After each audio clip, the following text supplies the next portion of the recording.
Sweden's Gripen fighter has always been more than just a combat aircraft.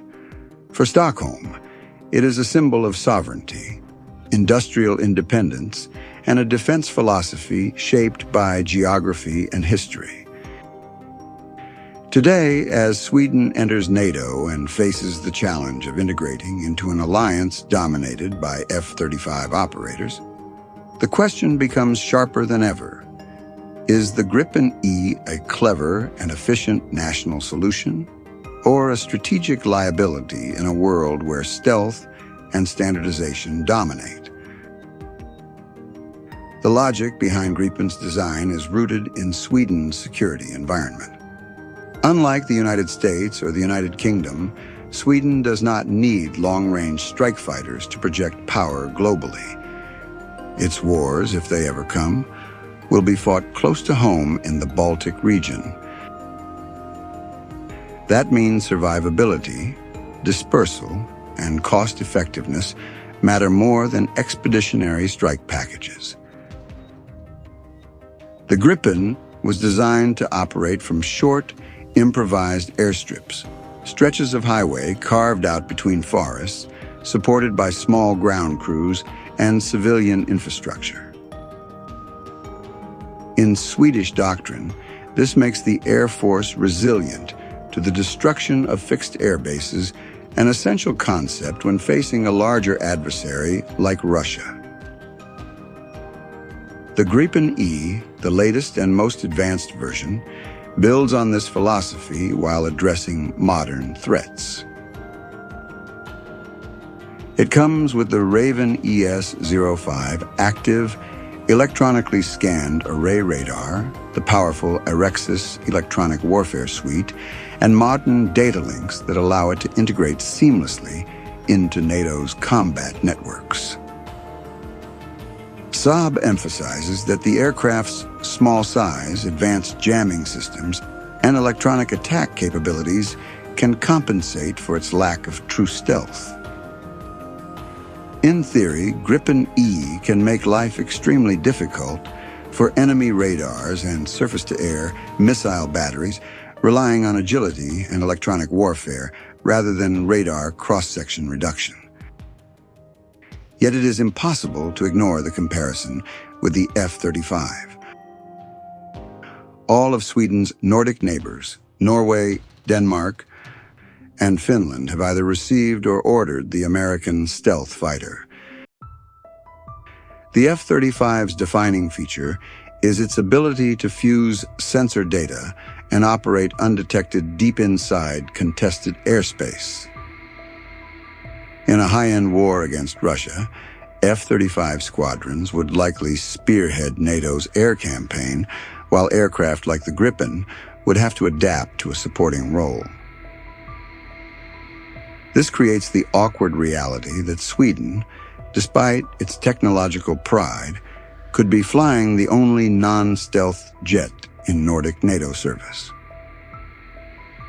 Cost is the most obvious advantage of the Gripen.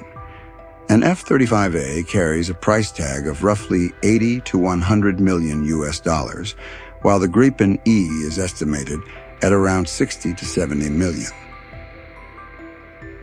More importantly, Saab argues that the cost per flight hour of the Gripen is dramatically lower, around $8,000 to $10,000 compared to more than $30,000 for the F-35. For a small air force like Sweden's, this translates into higher availability, more flight hours for pilots, and ultimately greater operational resilience. When war is measured in weeks of sustained combat, affordability can become as decisive as raw performance.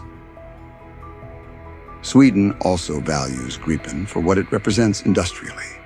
Saab is one of Europe's last surviving independent aerospace companies, and Gripen provides jobs, technology, and the ability to sustain a domestic defense industry.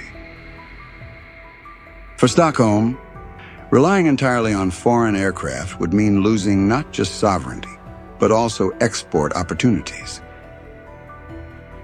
Gripen has been sold to the Czech Republic, Hungary, South Africa, and more recently Brazil, which is building its own Gripen EF under license.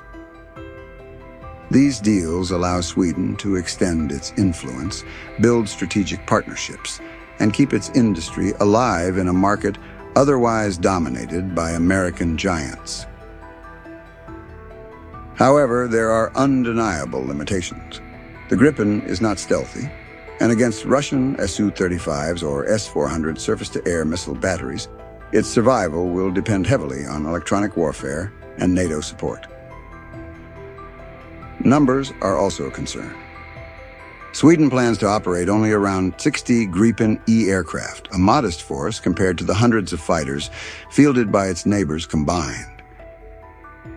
In any serious Baltic crisis, Sweden would rely heavily on NATO reinforcements, meaning Gripen cannot single-handedly secure Swedish skies. There is also the question of interoperability. As NATO standardizes on the F-35, logistics, training, and shared tactics may become increasingly tilted against Saab's unique design. Yet dismissing the Gripen as obsolete would be a mistake. In Sweden's defense concept, the fighter is not meant to dominate Russia alone, but to impose costs, deny air superiority, and keep the skies contested until NATO reinforcements arrive. Gripen's ability to operate from dispersed bases makes it extremely hard to neutralize in a first strike. Its electronic warfare suite ensures that even advanced Russian air defense systems will have to fight in a fog of confusion. And its low operating cost means Sweden can afford to keep it in the air, ensuring a constant presence rather than a fragile fleet grounded by maintenance demands. In NATO, Gripen may become a valuable second-line asset. While F-35s penetrate deep into hostile territory, Gripens can provide defensive counter-air, patrol key areas like Gotland, and supplement the alliance with affordable numbers.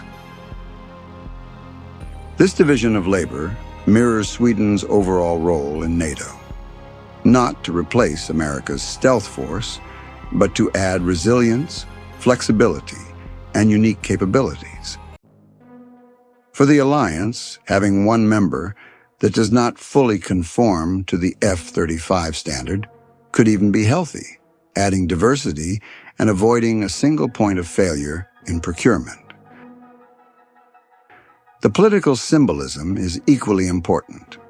By sticking with Gripen, Sweden sends the message that joining NATO does not mean surrendering sovereignty over defense choices.